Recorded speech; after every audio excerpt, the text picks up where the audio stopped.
Square. R किती आहे?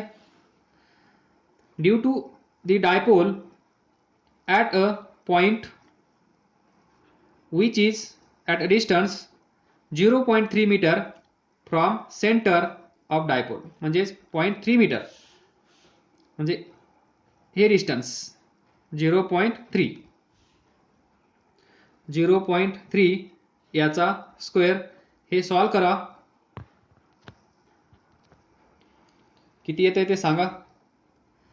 0.3 म्हणजेच 9. हा 9 कॅन्सल होईल, पण 0.3 आहे तर वर जाऊन तो प्लस होईल, म्हणजेच इथे आल्यानंतर 10⁻² ॲड होईल. तर हा 9 कॅन्सल होईल आणि 10⁻² शिल्लक असेल तर 100 व्होल्ट. कुणाला समजलं नसेल हे कॅल्क्युलेशन तर प्लीज आस्क किंवा सोडवा. 100 व्होल्ट येईल. Now next B, electric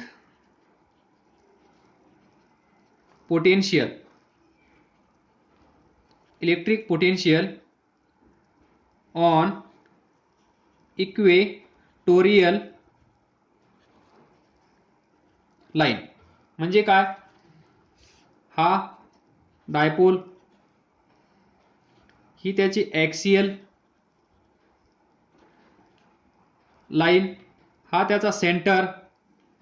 he line perpendicular to axis of electric dipole किंवा the line perpendicular to axial line. या लाईनवर इलेक्ट्रिक पोटेन्शियल किती आहे हे आपल्याला फाइंड करायचं आहे. At distance 0.3 from this centre. याला आपण डेरिवेशन मध्ये आर असं कन्सिडर केलं आहे, आर, आणि हा पॉइंट सी. तर हे डिस्टन्स एल, हे distance L, total distance 2L. Practice व्हावी म्हणून मी परत रिवाइज करत आहे. हा टॉपिक खूप कन्फ्युजनचा आहे. तर इथे पहा, we know that electric potential due to, हा कोण आहे? इलेक्ट्रिक डायपोल म्हणजेच ईडी मुळे या पॉइंटला इलेक्ट्रिक पोटेन्शियल किती असेल हे आपण डिराईव्ह केलं आहे. तर VC is equal to 1/4 pi epsilon naught P cos theta divided by R square. तर 1/4 pi epsilon naught is equal to 9 into 10⁻9 into P ची व्हॅल्यू किती दिली आहे? 1 into 10⁻⁻9 coulomb metre cos theta. तर पहा हा अँगल किती आहे इथे? 90 डिग्री. कारण इक्वेटोरियल लाईन म्हणजेच काय? The line passing through the centre of electric dipole. हा जो इलेक्ट्रिक डायपोल आहे याचा जो सेंटर आहे, या सेंटर मधून जाणारी ही लाईन, या लाईनला आपण म्हणतो इक्वेटोरियल लाईन. म्हणजेच electric potential on equatorial line. म्हणजेच इथे त्यांनी डिस्टन्स दिला आहे 0.3. इथे विचारू शकतात. तर कॉस अँगल किती आहे? 90 डिवायडेड बाय R स्क्वेअर 0.3 चा स्क्वेअर. कॉस 90 सांगा किती आहे? 0. तर याचा आन्सर काय असेल? 0. आणि हे थेअरीमध्ये डिस्कस करत असताना तुम्हाला सांगितलं आहे, या लाईनवर म्हणजेच इक्वेटोरियल लाईनवर पोटेन्शियल कसा असेल? या लाईनवर पोटेन्शियल कसा असेल? V is equal to 0. आलं लक्षात? V is equal to 0. या लाईनवर कुठेही पॉइंट घ्या, त्या पॉइंटला potential, that is electric potential और इलेक्ट्रोस्टॅटिक पोटेन्शियल और पोटेन्शियल ड्रॉप, या लाईनवर पॉइंट कुठेही असू द्या, पोटेन्शियल कसा असेल? 0. हे तुम्हाला डायरेक्ट पण सांगू शकलो असतो, पण असं गेल्यानंतर बरं पडतं. तुम्हाला पण थोडं अचानक धक्का बसतो आणि ही गोष्ट लक्षात राहते. अरेच्या हा इलेक्ट्रिक डायपोल असेल, इथे सेंटर असेल, या सेंटरमधून एक लाईन जात असेल, या लाईनचं नाव आपण ठेवलं आहे इक्वेटोरियल लाईन. नामकरण 16 व्यवस्थित आपण पार पाडला आहे मागच्या लेक्चरमध्ये. त्यावेळेस या लाईनचं नाव आपण काय ठेवलं होतं? Equatorial line. आणि इक्वेटोरियल लाईनवर तुम्ही कुठेही बसा, इथे बसा, इथे बसा, इथे बसा, इथे बसा, इथे बसा, इथे बसा, हा टायगर काहीही करू शकणार नाही किंवा हा टायगर काहीही करू शकणार नाही. ही लाईन म्हणजे असं समजा ट्री आहे. दिस इज ट्री. या ट्रीवर तुम्ही जाऊन बसले आहात, इथे तुम्ही इथे जाऊन बसले आहात. हा टायगर तुम्हाला काहीही करू शकणार नाही. हा टायगर तुम्हाला काहीही करू शकणार नाही. म्हणजे पोटेन्शियल म्हणजेच या टायगरमुळे तुम्हाला भीती 0 असेल, या टायगरमुळे भीती तुम्हाला 0 असेल. त्यामुळे या दोघांमुळे भीती तुमच्याकडे 0 असेल. तुम्ही याला घाबरणार नाही, तुम्ही याला घाबरणार नाही किंवा या दोघं एकत्र आले तरी तुम्ही घाबरणार नाही. म्हणजे V इज इक्वल टू 0. तर ही लाईन व्हर्टिकल आहे. व्हर्टिकल लाईन म्हणजे दिस इज फॉर अस छोटासा ट्री, बरोबर. आणि तुम्ही या ट्रीवर जाऊन बसले आहात असे हसत हसत, बरोबर. इथे एक टायगर आहे, इथे एक टायगर आहे. हा प्लस, हा मायनस, हा आपल्याला काहीही करू शकणार नाही. म्हणजेच V 0, कारण अँगल 90 डिग्री झाला आहे. आपण झाडावर जाऊन बसलो आहोत. तर खूप झाली स्टोरी.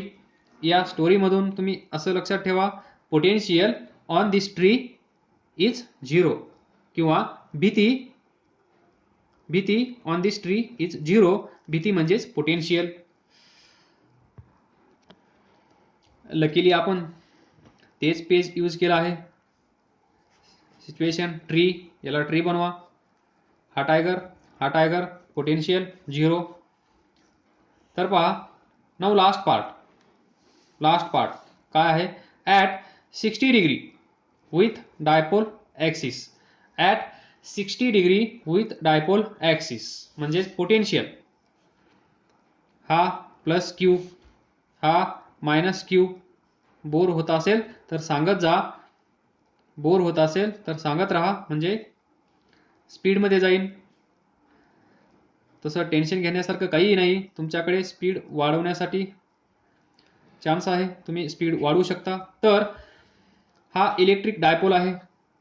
इलेक्ट्रिक डायपोल म्हणल्यानंतर इथे सेंटर असेल, हे डिस्टन्स L असेल, हे डिस्टन्स L असेल, हे डिस्टन्स 2L असेल. सर्वांना माहीत आहे. हे कशाला सांगत आहात? तर इथे एक पॉइंट असेल, हा पॉइंट, त्याचं पण नामकरण 16 झालं आहे. याचं नाव आहे C.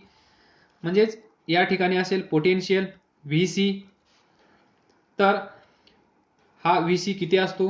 VC is equal to 1/4 पाय ॲप्सिलॉन नॉट, बरोबर. P cos theta divided bye या दोघांमधली दूरी, दिस दूरी R स्क्वेअर. आलं लक्षात? Then substitute simple values. 1/4 पाय ॲप्सिलॉन नॉट सर्वांना माहिती आहे. बोला, 9 × 10⁻⁹ खतम. तुम्ही सॉल्व करा. 4 पायची व्हॅल्यू 3.14, ॲप्सिलॉन नॉट 8.85 × 10⁻⁻12 ठेवा. मग कॅल्क्युलेशन करा, तुम्हाला हीच व्हॅल्यू भेटेल. तर P ची व्हॅल्यू किती आहे? 1 × 10⁻⁹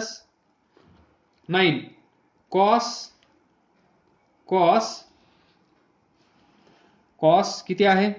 ॲट 60 डिग्री म्हणजेच cos 60 divided by R square. तर दूरी किती आहे? या दोघांमधली दूरी किती आहे? 0.3 मीटर. तर इथे लिहा 0.3 मीटर. त्याचा करा स्क्वेअर आणि मग सॉल्व करा. आन्सर किती येतं ते सांगा. तर पहा, याचा स्क्वेअर 9 येईल. म्हणजे हा 9 कॅन्सल होईल.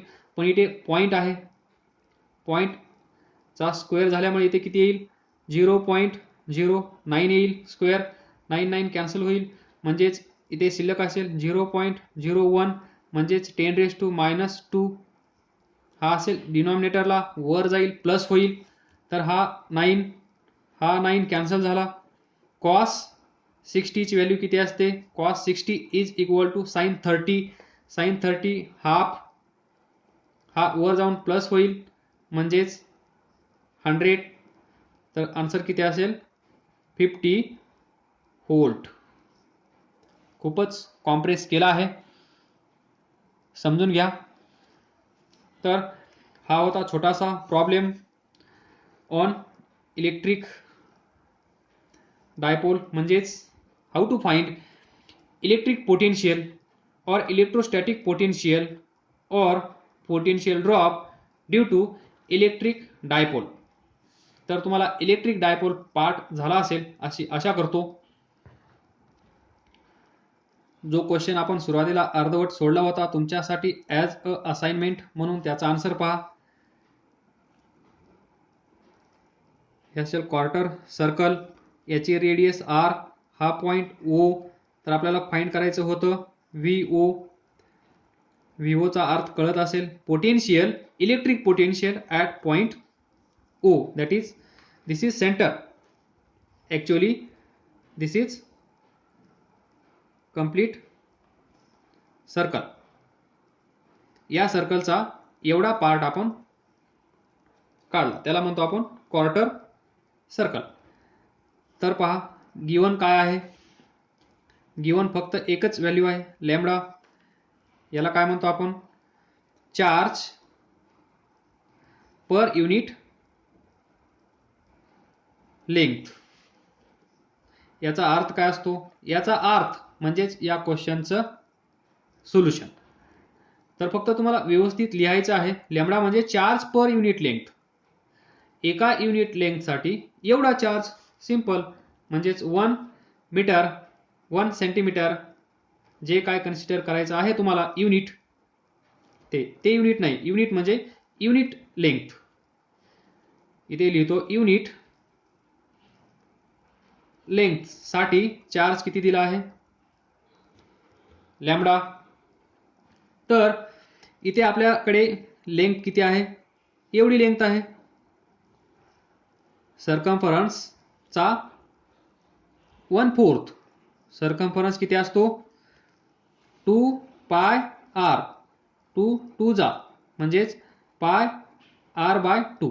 पाय आर बाय 2 एवढी याची लेंथ असेल, बरोबर. टोटल लेंथ किती असेल? 2 पाय आर. हा कितवा पार्ट आहे 2 पाय आर चा? चौथा. म्हणून 1/4. 1/4 केल्यानंतर येईल पाय आर बाय 2.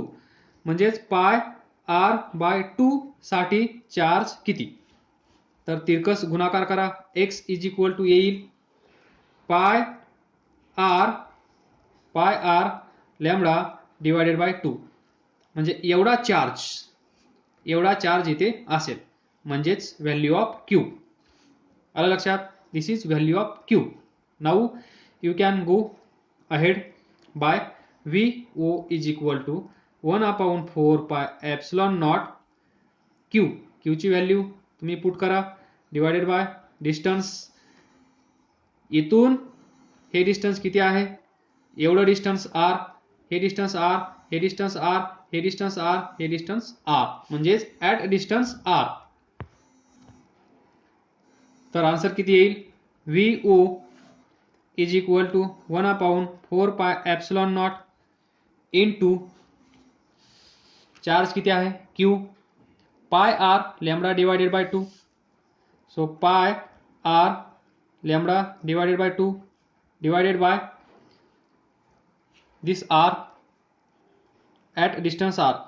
आर म्हणजे काय? At distance R. This is quarter circle. इथे आपल्याला फाइंड करायचं आहे पोटेन्शियल. चार्ज आहे इथे, तर हे डिस्टन्स किती आहे? आर, म्हणून इथे आर.